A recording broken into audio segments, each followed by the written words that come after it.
Пред точно 6 децении, Атанас Василевски и Благоја Вахански седнале во гимназиските клупи во првата гимназија на крајниот исток Моша Пијаде во Берово.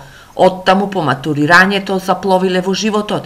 Едниот заминал во Скопје, а другиот останал во Берово. Но денеска овие двајца, како единствени представници на првата генерација беровски матуранти, беа дел од прославата на годишнината од матура на првите 3 генерации матуранти. Првата генерација, која беше конгломерат на генерации од 35-та до 40-та година.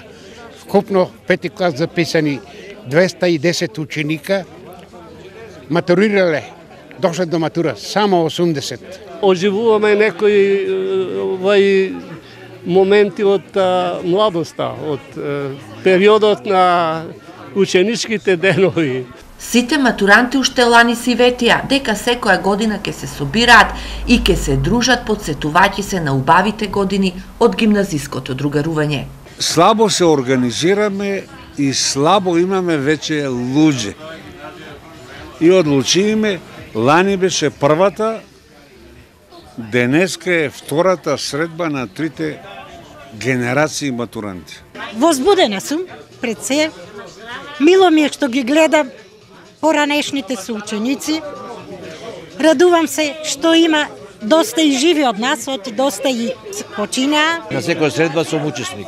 Доваѓав од Охрид, а сега сум овде 9 години во Берово и многу убаво се осеќам. Беровската гимназија била четврта отворена по Втората светска војна во Источна Македонија.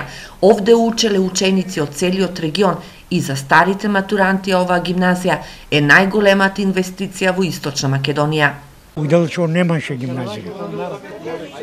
И моравме да одиме по Кочани, по Штип, кој Берово и тоа. Повеќе оде и во учителска школа Штип, меѓутоа во Берово најмалку 30 до 40 ученики имаше. Старите матуранти ги дочека единствениот жив професор и првиот класен раководител во гимназијата, 90 годишниот Димитар Рунтевски. Тој е горд на своите ученици. Со мерак, со голем ентузијазам сам дошел да ги вида после толку години, 60 години. И сам поносен на нив, на тие генерации први. Школското тога и беше на многу повисоко ниво него сегашното школство. Со спомените од далечното време кога се калеше првата интелигенција на истокот по војната, 20 на стари матуранти како во школските денови, со многу прегратки и насмевки и еден по друг, заминаа да ја прослават матурата во еден од беровските ресторани. Нивниот завет останува и до година да се соберат сите повторно во Берово.